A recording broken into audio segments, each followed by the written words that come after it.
Hello and welcome back to the Peilcast Podcast with myself, Dave Carabini, Bill Gain and Jack McArdle. This week we're joined by Nick from the Green Machine Podcast and Paul from the Irish Football Retweets.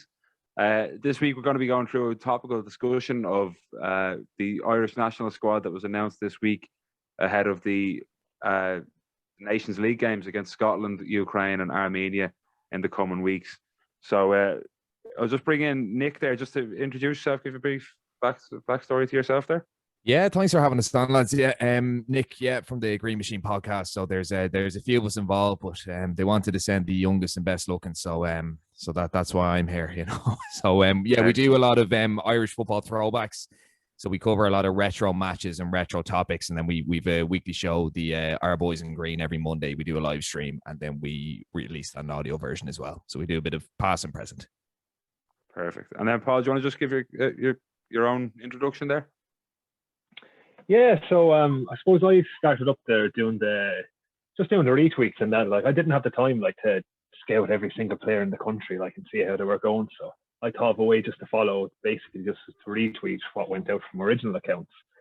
And I've been doing that for a while anyway, and really enjoying it. This is my first podcast, so go easy on me. Oh, brilliant. Sure, look, we're all learning ourselves anyway. Just as I say, we're just going to go through the Irish squad for the friendlies coming up, or the Nations League games coming up, and kind of just talk about our thoughts on it, who we think should be there, who shouldn't be there, who was the right decision. I think it's safe to say there wasn't many shocks in the squad this time around. So I'll run through the squad first. I have it here in front of me. So the goalkeepers, I mean, they're the same keepers that we've had all along: Caoimhín Kelleher, Gavin Bazunu, and Mark Travers. The defenders, again, with Matt Doherty being out injured, I don't think there was any real shock with Coleman and Christie going as the two right backs. Enda Stevens coming back in with Ryan Manning and James McLean as the left wing backs.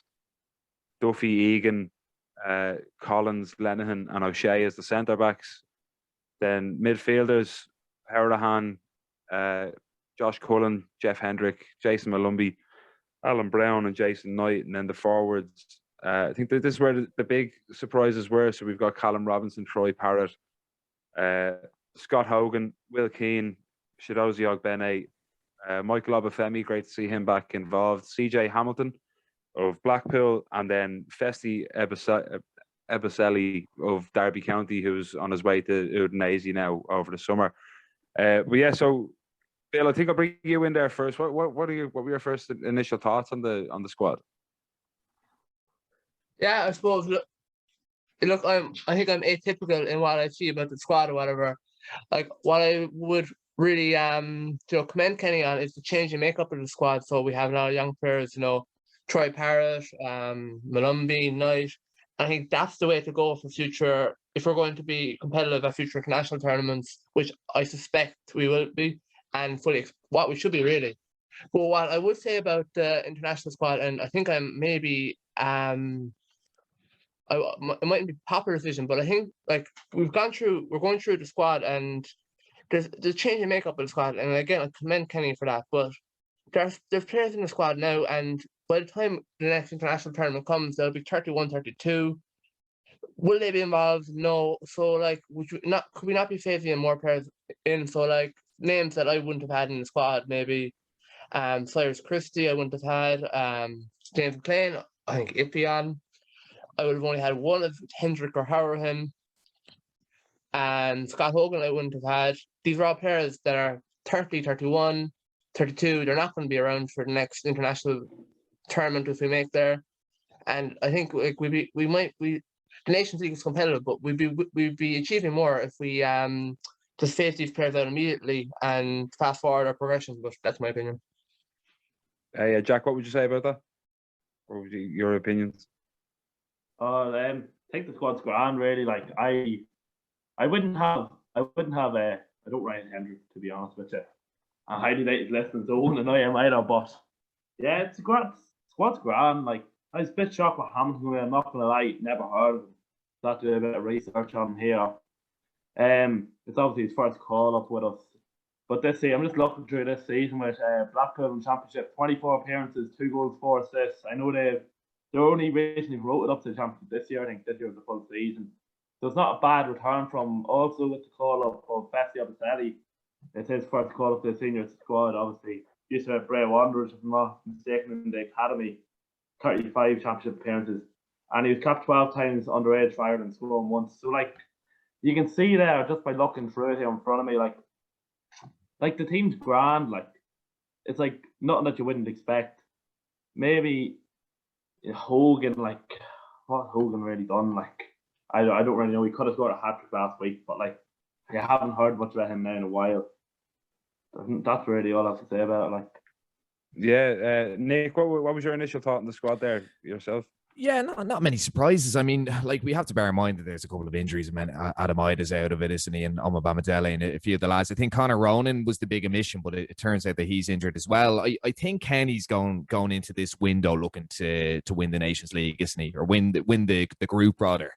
So I can see where he's coming from with the experience. Hendrick is a funny one. I mean, he hasn't really played. Ebiselli as well. I mean, I think a lot of people forget that he hasn't played a lot of football recently, because I think there was a bit of a fallout with Wayne Rooney when he signed that pre-contract. So there's not many surprises. The only ones that I kind of look at, like, I mean, it's always good to focus on the lads in the squad, but it's hard to ignore the exclusions. Like, you have Danny McNamara, who's after getting the Young Player of the Year there in Millwall. Like, I've watched quite a bit of him, and he's an excellent player. Would have seen him play for the under-21s a few times. Apart from that, like, there's not many lads in the midfield who I can see kind of coming in for Hendrick is the only thing. Like, you've got Jack Taylor there at Peterborough. I still don't think he's quite there. Jamie McGrath, I mean, he's not playing for Wigan, so we're a little bit light, I think, in midfield. And I mean, there was talk of Gavin Kilkenny, isn't there? But I mean, he's an excellent player. But I mean, he's only played a handful of games. Like, Connor Coventry would have been the natural one to come in, but there's a bit of consistency there with the under-21s. I mean, Jim Crawford's onto, he's a very good chance of qualifying, doesn't he? So he wants to keep them together. But apart from that, like, I understand the experience. The Scott Hogan one is a bit strange. I would have had Anthony Scully in there, but I mean, Hogan has about 10 goals this season, and I think it's just to have that bit of depth. But if you've Scully there who creates and scores, I mean, there's talk today that he's going to go to Sunderland. He'll be playing in the Championship next season. Then you have to look at that. But apart from that, no surprises. And I think if there were no injuries, it would be a very different looking team. But I mean, I think the standout's Michael Obafemi, isn't it? I mean, he's a name people wanted to see and expected to see, and he's finally made it in there. And I think he's going to make a big impact for us, hopefully. Brilliant. Yeah, Paul, just yourself then there, last but certainly not least, what would you make of the squad? Yeah, just looking at the squad there, lads, now, like, I mean, there's nobody in midfield or in the forwards who played in the Premier League in the second half of the season. Jeff Hendrick had one appearance before being bombed out to QPR. You have Conor Horan, who was on loan at Sheffield United from Villa, but he's not going back into Villa. They just signed, French international from Marseille on a free. Like, the thing about, like, there's not that many players you could bring in for the ones that are there anyway. Like, I'm looking through. I know, like, people are saying CJ Hamilton, who is he? But he's probably worth a go. Like, I know a small bit about him from now. I'd be down from the southeast there, and he'd be from Clonea. It's the same place that the Hunts would be from. He would have played for Carrick United, who Shamrock Rovers Lee Grace would have played with. And he looks lightning quick. Like, and I think Kenny, the big thing Kenny missed in his first few games was pace. Getting Obeni into the team was massive. The difference the pace made. We've nobody, lads, with pace. You go back to the Slovakia playoff, there was no pace in the side. I think I'm very excited to see Obafemi too. I was kind of wondering, the last while, like, God, because he hasn't played since. He's only played, 11 minutes for us, and that was in our house, away to Denmark in the Nations League back in November 2018. And you'd hear these stories like, oh, is he going to maybe defect or not? But like, I always thought he'd probably stay with us, and now hopefully, like, he can get a run in the team. Like, he's going to turn 22 there on the 6th of June. So, hopefully, I think he might get a run. But yeah, I don't really see. I think goalkeeper and defence were very well placed. But Josh Cullen being suspended for the first game, like, I don't know who's going to come in ahead of him in that game. Will it be Horahan? He'd maybe play slightly more behind the ball than someone like Alan Brown, who kind of tries to get beyond the ball and break into the box. So yeah, that'll be my thoughts on the squad for the upcoming Nations League games. Yeah, I mean, from my own point of view, I think as I said, the keepers was never really going to be a surprise. Personally, I always feel as though he should be given the third goalkeeper spot to a young keeper. I mean, I know they're all young, but I mean, like a League of Ireland keeper, get him in there and get him training at the top level. I thought Cyrus Christie was a weird one, because I think having Ebicelli in there, I mean, he's down as a forward, but he's a right wing back for Derby. I know we were just saying there he doesn't actually play because he had that fallout with Wayne Rooney earlier on the season. I think it's great to see Darragh Lenihan back from injury as well. I think he's doing really, really well with Blackburn, and he's anytime I've seen him play for Ireland, he's played very well, and he is a great addition to the squad. He's a leader as well. I think that's one thing. I think if Duffy doesn't play in the back five, I think Egan tends to kind of struggle a little bit in there without Duffy, and I think having Darragh Lenihan in there as an option is another brilliant one. Again, I've had this issue with the national team for a while now. Like, we don't have many good midfielders, like top quality midfielders. I have the Scotland squad up in front of me here, and you look at them. They have, I mean, again, they're not exactly world beaters, but it's, Stuart Armstrong from Southampton. Billy Gilmore had a great season in the Premier League. I know he kind of struggled a bit near the backside of it, but he's a quality player. Ryan Jack from Rangers, again, got to a Europa League final. John McGinn he was, again, really, really good for Villa this season. Scott McTominay, I know a lot of people aren't big fans of him, but he walks straight into our midfield. Absolutely. And I mean, look, we are light on midfielders. It's tough to say, and especially having grown up, I watched this with the likes of Mark Kinsella, Roy Keane, and the likes in the midfield. So it is tough to see that we don't have much of a depth. Nick, what would your opinion be on that? Yeah, just with the midfield, and this has been an issue for years and years and years. And like you mentioned, Keane Kinsella, Matt Holland as well is another. I mean, not many of those players are very technically, great. Like, I mean, you've Josh Cullen. He's gone down to Anderlecht, hasn't he? And he's done fantastically well there. But if you look at Harahan and Hendrick and Malumbi Brown, they're very one-dimensional players. And like, international football is a chess match. It's a very, very different tempo to domestic football, and you need players who are comfortable on the ball. Like, and I think Cullen has shown us in the last few, the last couple of years, the type of midfielder that we've been missing. Because I mean, Glenn Whelan served a purpose, didn't he? But in terms of comfort on the ball and in terms of creativity and technical ability, it wasn't quite there. So that's one of the big issues. Like, I know people might be very critical of this, but if you look at the likes of Jack Byrne, I know he's playing League of Ireland. I know there's very few international players in the League of Ireland, but at the same time, his comfort on the ball is something that we don't really have in the squad at all. So Jason Knight, I think, can do that, but we're very, very light. I mean, there's not a huge amount that we can do about that, at the moment. Yeah, Paul, what would you say about that?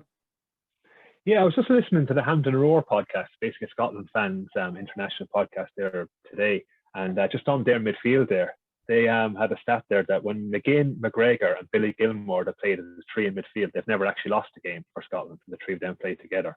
Like, their midfield is just so much better than ours. I mean, any of those, like whether it's Armstrong, McTominay, Gilmore, Ryan Jack, McGregor, McGinn, like, they'd all start in our midfield. So you'd be very worried up against there. They normally play with a 3-5-2, maybe one off Che Adams. So depending on whether it's Ryan Christie or they go full out 2 up front with Dykes and Adams. So they play with 3 in centre midfield, and it looks like it'll be McGinn, McGregor, and Gilmore. And I think our midfield will really struggle against them 3. Yeah, I completely agree there, actually. Yeah, Bill, what would you say about that? So yeah, again, I suppose I might be in the minority, but just another point to make, I suppose, the squad might look slightly different if the under-21s weren't in contention. So you might have your Will Smallbones, your Conor Coventry's in. So there is that element to I suppose. On the topic of Obafemi, again, I'm seeing it on social media now, and I'm seeing loads of people, the excitement and for him to come into squad. Like, fair enough. He's 12 goals in 32 games this season, I think, with Swansea. But like, he has to deliver now, like, because there's going to be tremendous pressure on him to perform, and if he doesn't deliver, there's going to be questions about, we're great to build players up in this country, but we're very quick to tear them down too. So there's a lot of pressure to perform. On the topic of Scotland, and again, while they have individuals, well, I think Kieran Tierney is out, so he's a huge loss to Scotland. But they have they're kind of lopsided on the left-hand side of the pitch. So they have Aaron Hickey, who might play at right back, but he's predominantly a left-hand sided player. Andy Robinson on the left-hand side. So they're going to try to be squeezing a lot of players into the one side. So what you can see their makeup could end up being is Scott McTominay is centre back. You might have Hickey or whatever on the left hand side, and you might have Robertson further up the pitch. So they're trying to really squeeze as many of their top players in as possible. And we could be envious of where the Scottish team is now and the different players they have, though, Josh McGinn and John McGinn or whatever. McTominay, I'm a big fan of. But like, I think as a unit and as a unit that Kenny is creating, I wouldn't be fearful of Scotland, and I'd fully expect us, and we should be going into the match looking to win. Like, I don't think we should be fearful of Scotland, like, and it sounds bad, whatever, but like, I think that these matches are all very winnable against Ireland, and while on paper a lot of the players for Scotland might be bigger names, I think as the collective unit that Kenny is building and the kind of attitude he's instilled into the side, I don't think we should be fearing them, really. That's my opinion. Nick, what would you say about that? Yeah, I'd have to echo that from Bill there. I mean, when Scotland come to Dublin, you're going to see the difference in the comfort in midfield. You know, they're a fairly slick unit. Like, I watched them in the qualifiers a little bit. You know, at the Euros they were a little bit disjointed, weren't they? But you will see that gulf in class in midfield. But as Bill said, as a unit, like, we are set up to combat certain teams, and we will be set up to combat that Scottish team. And they do play with three at the back as well, as do we. So, you know, there's going to be a very, very high press in there, and there's going to be a lot of pressure on the centre halves. And if you look at the Scottish, you know, the Scottish back three, like, there's only one defender there really. So, you know, if we can push high and if we can use that pace, like if you have Ogbene and if you have, you never know, Hamilton might get a twist in that game. You know, we're going to be putting them under a huge amount of pressure. But the midfield, the comfort in midfield, we are going to see a massive gulf in difference, I think. Now, as I said, it mightn't have a massive bearing on the results, because, I mean, how many years did we go by playing very technically good teams with excellent midfields, and we still got a result against them? But, you know, I think we are going to, not that we're going to struggle against Scotland, but we mightn't see as much of the ball. Our back three, like our defence, you know, that is an international class back three, isn't it? Because, I mean, they knock it around the back, they have that good balance of playing it long and keep it on the deck and playing it out from the back. So, you know, it's kind of playing to our strengths in a way, isn't it? But yeah, look, that Scottish team is very good, and I think Kenny, as a unit, as Bill said, and as a team, and setting us up in preparation for that, we could be able to combat them. Like, I can see us getting a result. Yeah, I mean, personally, I'd be fairly confident of it, that we will get a result. Paul, what would your views be there? Yeah, just with, I suppose, the team we're going to play with Matt Doherty being out, I presume Seamus Coleman will switch to the right wing back position and Nathan Collins in at right centre back. But Seamus Coleman, I don't think he's going to play out of the 4 games there. Like, he hasn't played that many back-to-back games. Even there for Everton, he got rested for one of the midweek games. So I think it's very unlikely he'll play 4 games. You could even see a scenario where Kenny just picks, he gives him the break in between. So he has a full week in between games, basically. So it'd be interesting to see who came up. I presume Christie had come in then at the right wing-back position. But no, yeah, I think defensively we're very well set. It's just going forward, you'd have to fear, like, even looking through the goals here, lads, we scored. I mean, James McLean has 11 and Shane Duffy has 7. And while Callum Robinson's 7, the next is 3, with the likes of Alan Brown has 3 goals and O'Benny has 3 goals. After that, you're talking literally 2s and 1s. I mean, Jeff Hendrick has 2 goals and 70 caps. Like, we really do struggle, you know, in front of goal.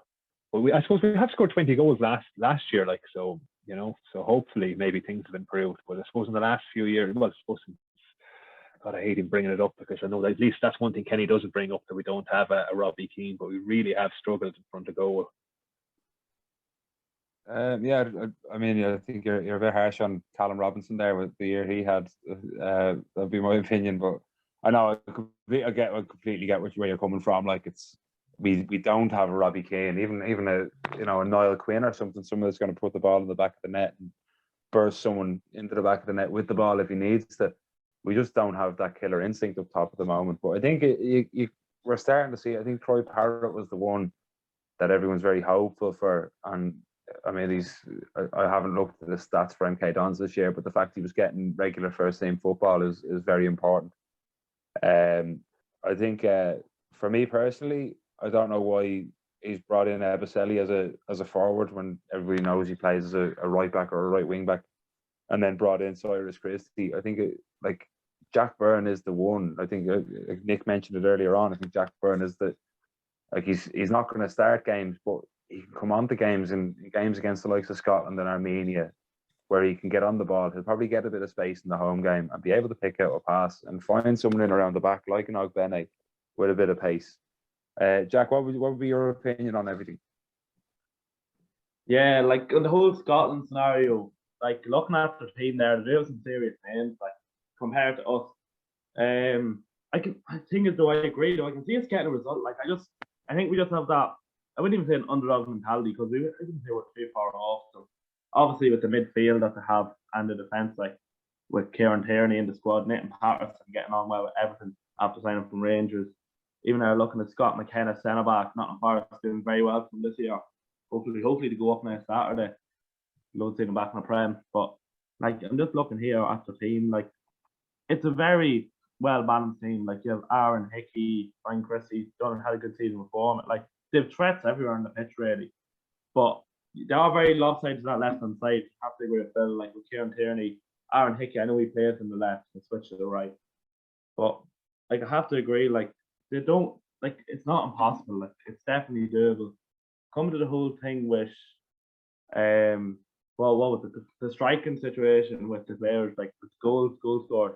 Like it's I'm not mean to be negative, but it's a bad sign that Shane Duffy is probably one of your favourites to get a goal every game for you, like your centre half. I know he's a good player and he has that threat in the box, but like we really have been lacking an outright striker ever since I remember, like since the Euros, since the Euros in 2012, like we just haven't had a striker that can score off from Robbie Keane. But just talking about Jack Byrne in the national team, I'm not as big as fan, but I would agree, like technically in the ball he is very good, but then I put the argument in, maybe against a team like Scotland, whether we pressing a bit more high press, maybe on him, I'm giving enough time on the ball to get it out wide. If you get what I'm trying to say, maybe due to inexperience of playing at a higher level, if you get what I'm trying to say. Yeah, no, I get you, absolutely. Paul, what would you say to that? Yeah, just on the Jack Byrne, I was listening to Off the Ball there last night, and Graham Gartland did kind of a walk and talk with him. He was saying it's up on the Shamrock Rovers, I think, the YouTube channel, and he was saying about Jack. He didn't realise how significant his back injury's been when he was over in Cyprus, and he's been like, if Rovers maybe go a couple of goals up or 3 goals up, he's kind of been subbed off, being rested. So I think maybe we kind of underestimated this back injury for Jack Byrne. Graham Gartland was saying there in that interview. Yeah, well, he came off injured on Monday actually against Drogheda, didn't he? It was I'm not sure if it was a back injury that was the reason he came off, but he did come off injured. Just have to get that in there as a Drogheda fan. We did beat them 1-0. So, Ryan Brennan got the goal. Just saying. Yeah, Bill, what would be your opinion on that? Yeah, so look, again, on the topic of goal scorers, I suppose, and again, I think Robinson could become the regular goal scorer for us. But like, an awful lot of international sides don't have goal scorers. Like, it's a hugely rare thing to have a goal scorer in any side at the moment, and it's probably even rare to have one in an international side. So, like, I think it's more about that we can spread the goals around the team, and I think that's what we're doing. So I wouldn't be too, pigeonholing in on trying to find a goal scorer, because a goal scorer might never come. If you look at our top goal scorers outside of Robbie Keane, I think it's Niall Quinn with 19 goals. It might be Shane Long with 17 or something. But like, a goal scorer isn't the most important thing, I don't think. Again, I would have had Abicelli. I would have had him down as a defender over Christie, but maybe it's Christie's experience, what Kenny's thinking. Again, and just another point, on the topic of Scotland, and we're talking about how strong they are, whatever. We've played better sides than Scotland and gotten results. We played Belgium, we got 2-2. We drove Portugal the entire way. So like I don't feel like that we've played better sides than Scotland before. Well, we had a worse side, we had a worse mentality, and we've put out performances. So I don't see Scotland as being an issue or whatever. I think we put up performances in these big games. It's more the smaller games maybe, and it's a bit disrespectful to Armenia, but I've been more conscious of our performance against Armenia than I would be Scotland. Yeah, fair. Jack, would you have a reply to that? Nick? Yeah, sorry. No, just on that, just on the, like, it's a good point from Bill there. Like, if you look at a lot of international teams, like their centre forward isn't always necessarily a goal scorer. A lot of the time, it's you know, to hold the ball up and to bring in the wide players, isn't it? Like, just a really random example. If you look at the Hungarian centre forward who did really well in the Euros, there, I can't remember his name now. Wouldn't be able to pronounce it anyway, but he had a very, you know, low goal scoring rate, but I mean, he was kind of central to how they played. Just on McArdle Obafemi, I mean, if you look at the system that Swansea play, like they play a 3-4-3, very, very similar kind of system. I think actually John Eustace was meant to take over Swansea, you know, last year, and it was our system. But Obafemi has adapted to that system extremely well, because there was kind of arguments that he mightn't actually make it as a centre forward, and he'd have to play up top with somebody. But he's adjusted really well there. Like, his movement and the adaptation to his game would actually suit us. So he could be our goal scorer. Who knows? I don't think he's going to be prolific as a Robbie Keane or anything like that. But you know, he could be the guy that bags a few goals. Yeah, absolutely. No, 100%. Paul, what would you say to that? Yeah, just like on the Armenia, I would be too concerned. Like, we have to really go and beat Armenia if we have any chance of topping this group or even coming second. It looks like second place for any Nations League B team. Second place in the group will get you a playoff, but obviously first place if we win the group, will be second seedings for the Euro qualifiers, which would be massive. But just on the home games, like, we actually haven't won a competitive home game since Gibraltar back in 2019. This will be 3 years like this summer. So we absolutely have to beat one of Ukraine or Scotland at home in June. I mean, it's pretty embarrassing to think we haven't won a competitive. I know there's been COVID, but you still had the likes of Azerbaijan and Luxembourg, you know, come to Dublin in competitive games and not put them away. So we absolutely, in my opinion, would have to take 3 points against either Scotland or Ukraine. We've got to turn Lansdowne Road back into a fortress, and I think it is starting to become. You see the atmosphere recently, the last few games has been really good, and I think even since COVID, crowds are up, and I think there's a bit of a buzz back around just going to any kind of events, whether it's concerts, even just you see people like going to the beach or that. You know, people are just like really thrilled to be back out and enjoying life. So I think we have to put a good marker down here in June, and starting by winning in Yerevan on the 4th. And then take that back into the double header at home against Ukraine and Scotland. Yeah, no, 100%. I completely agree with you. It's so important to have that kind of, you know, that nearly like a, you know, siege mentality of not accepting when people come here that they're gonna have an easy ride. I think the Luxembourg game kind of showed it for me. It was, we nearly, without the fans, we nearly just looked as though we were lost, and then you look at the difference now, you know, 12 months later, and all of a sudden there's so much positivity around the squad. Like, even you look at the team now, as it was mentioned earlier on, I think, Paul, you mentioned it, that there's none of the midfielder forwards that played in the Premier League in the second half of the season. But we still have this optimism about us, and there's this positivity around the squad and around the, you know, the Stephen Kenny agenda nearly. Like, it's, you know, we're actually looking like a nation that is going to be an underdog, but we're also going to be, you know, world beaters in terms of we're going to cause shocks. We're going to beat teams that are, you know, maybe ranked higher than us, but we don't care about it. Like, I think there was that horrible stat a few years ago that we hadn't beaten a team ranked higher than us in the world rankings for 10, 15 years.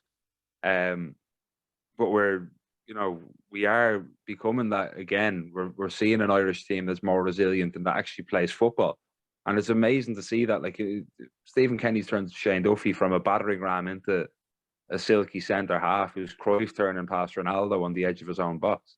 it's brilliant. It's absolutely brilliant to see, and I think there is that optimism that we have every right to be optimistic about it. We have every right to be looking at this squad and thinking, you know what, these are all young lads that could go in there and do a job. You know, you look at Jason Knight came back from his injury, and I think we've all kind of slept on the fact that Dara O'Shea is back in the squad.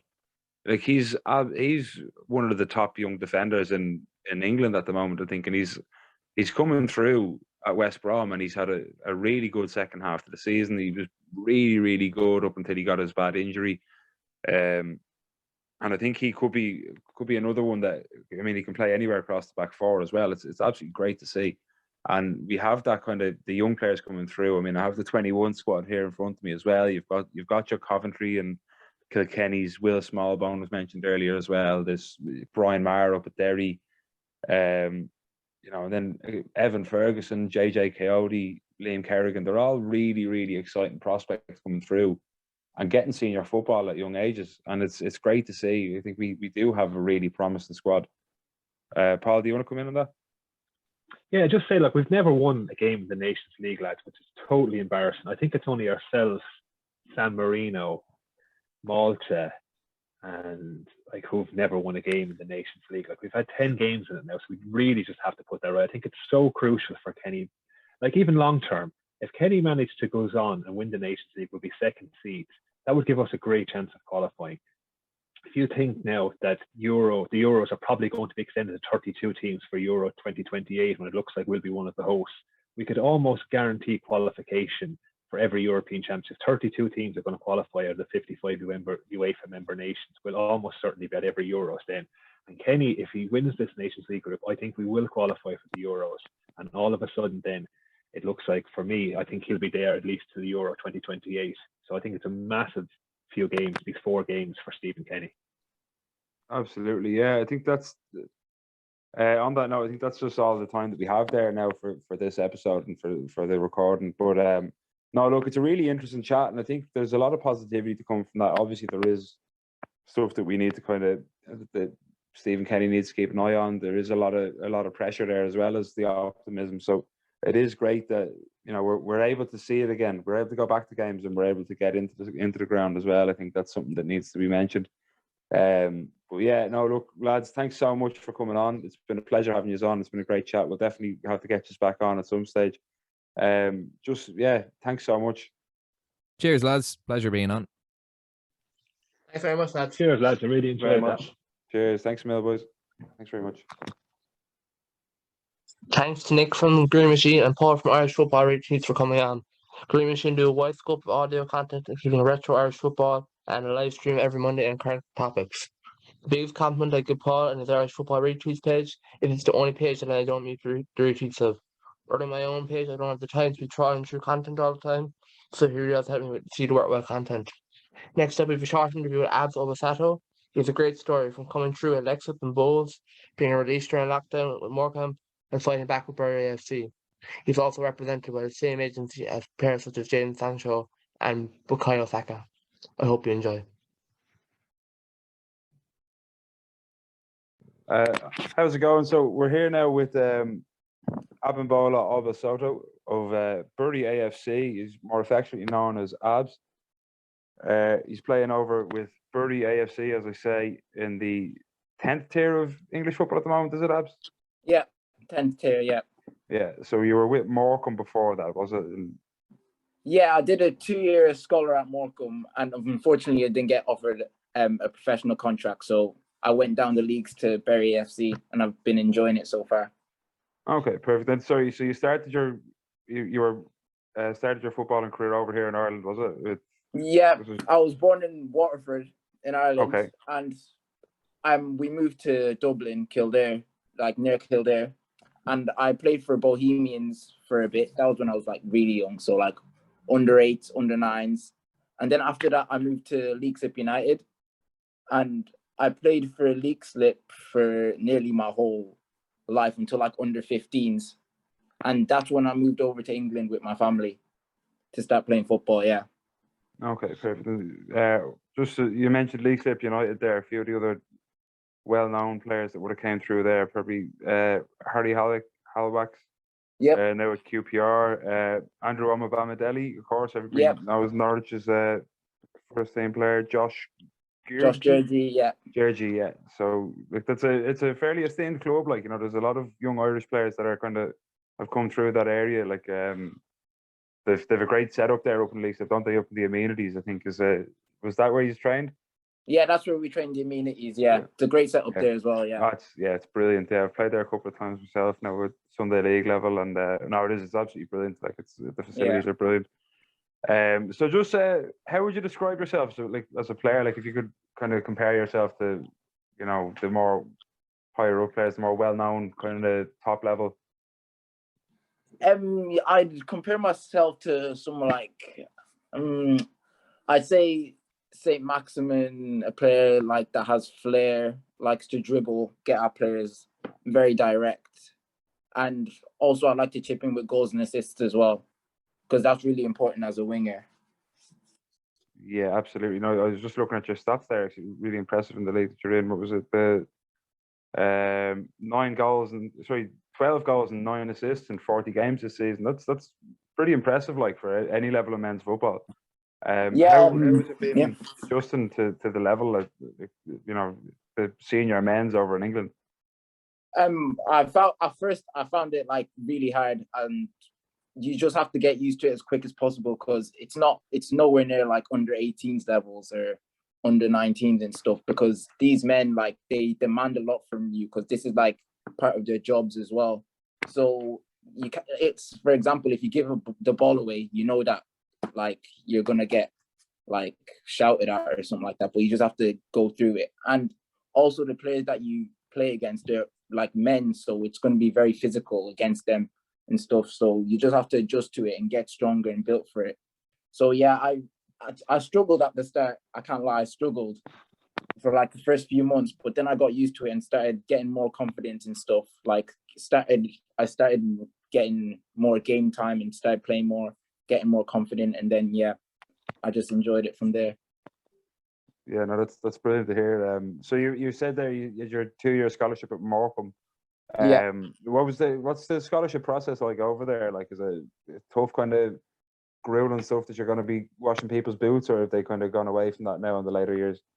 No, they've kind of gone away from that. Like, it's not like the old days like before, but I know a few people that are older than me that's had to do that back in their scholar days and stuff, but no, I didn't have to do that.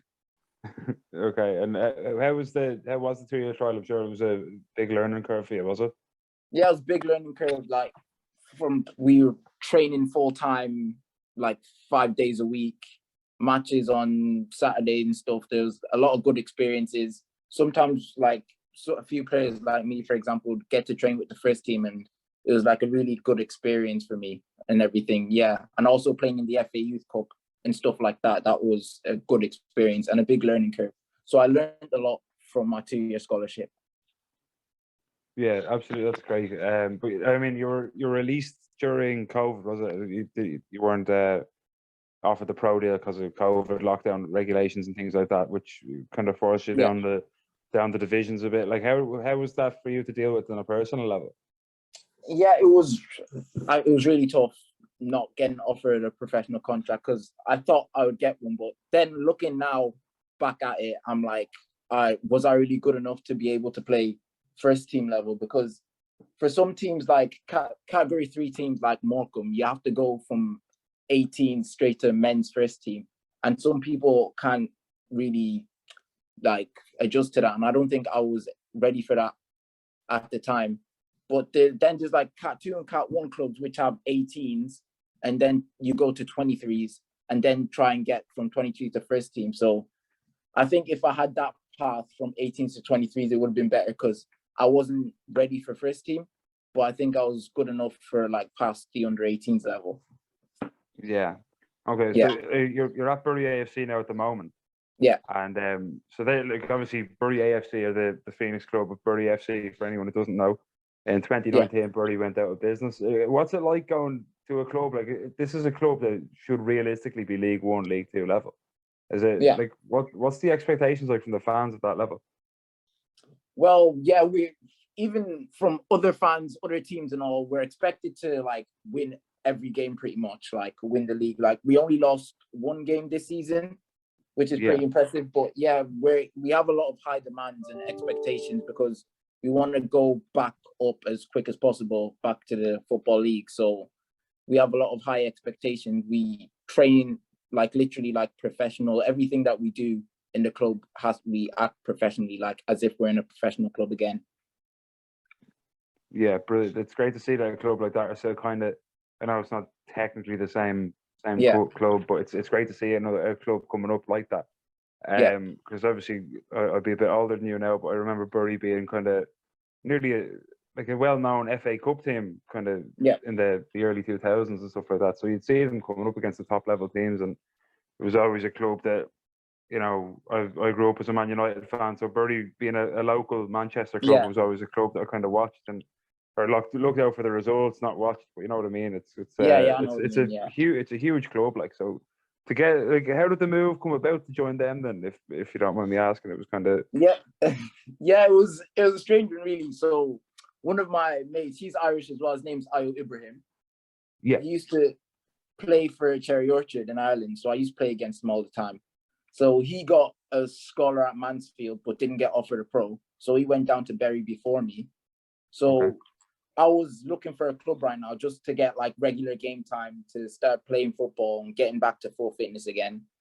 So he contacted me and said that like Bury are like doing trials right now if you want to come down and join. And I said, yeah, why not? So I went down there for pre-season and the gaffer really liked me.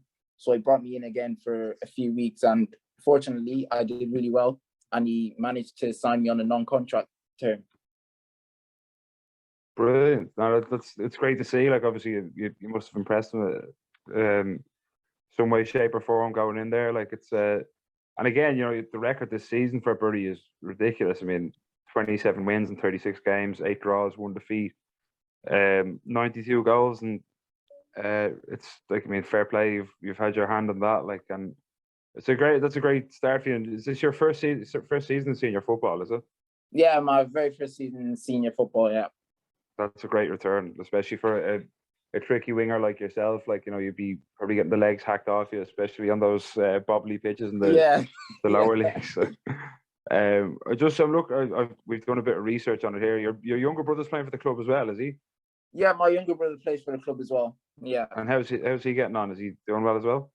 Yeah, he's doing well. He hasn't played as much as me due to like his age. He's still 17, just turned 18, and there's a few players his position that are like more experienced and more older, but he's played in a few cup games and stuff. But yeah, he's enjoying it as well. Just learning step by step, day by day. Brilliant. No, it's great to see when young Irish players are doing well in that kind of a situation. Like, and I mean, look, you're signed to Elite Project Group Limited, which is a scouting network that they kind of they're well known for players such as Jadon Sancho, Bukayo Saka, Todd Cantwell, and another Irishman as well. I mentioned him earlier on, Andrew Omobamidele. How did it feel to be around these names and you're associated with these players at such a high level? Yeah, it feels great. Like, my dad works with the agency, so obviously he's like, my dad represents the likes of Andrew Omobamidele, Gabriel Adebambo, and all them. So like, it's good to be around them, and obviously they're my friends as well. So it's just nice to be around them, and because they're big names, it just motivates me to like do more and try and get better and better and try and get to where they're at right now. Brilliant. And so you're going to 9th tier next season then. So we're just sort of going back to you know, your team now. The 9th tier is a bit more, it's less regionalised than the 10th, and it goes kind of more into a county-based system, I think, is the way the pyramid system works over there.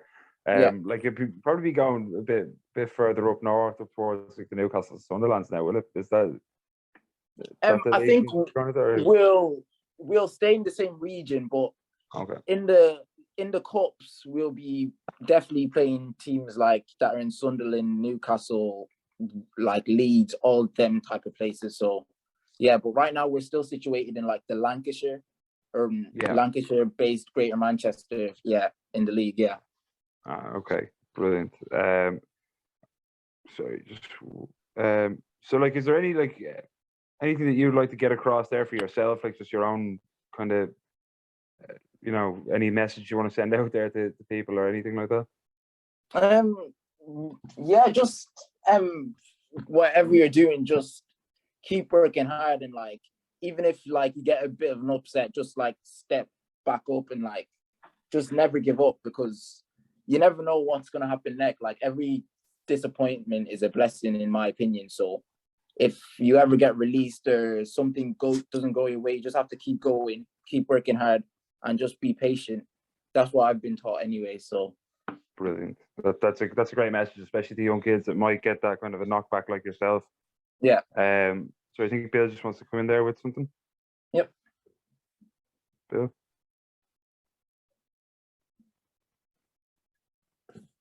No, he's still on mute there, but no, look, there's a question that we're trying to come up with a good question to have for the Peilcast there, where it's for any guest that comes on. It's So you'll be the first one to be asked. What's your go-to pre-match meal?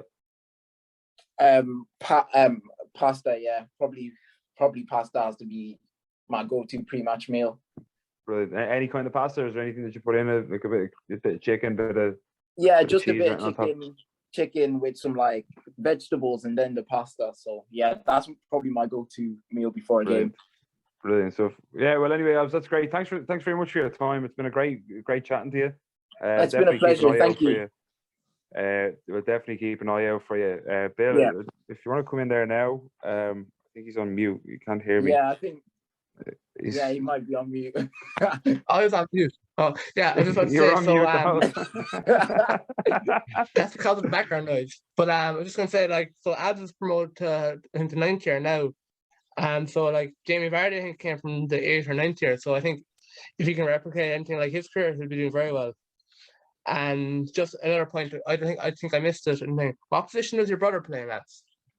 My brother plays centre back or left back. Okay, perfect. That's all I had. That'll be going into the next scouting series that we have. But no, look, thanks so much for your time. You've been very gracious and very honest, and it's great to hear such positivity coming from someone that's had that kind of knockback in the last couple of years with COVID and moving down the leagues. But I mean, look, you seem like you have a great head on your shoulders. You're definitely tuned in, and I've no doubt that you'll be flying up the leagues and be moving on to bigger and better things. Yeah, it's been a pleasure. Thank you very much as well. Cheers. Thanks so much, Abs. Thanks very much. Anytime, mate. Thank you. Thank you very much. See you later. Thank you. Cheers. Thanks, Bill. Bye-bye. Thanks very much for Abs for coming on. That was a very interesting discussion, and I'm looking forward to seeing him climbing up the leagues with Bury or someone else. This sparks the end of the podcast. I hope you enjoyed it this week. And if you could please like and share it around social media, or even give us a 5-star rating on Spotify, we'd really appreciate it. Thank you very much.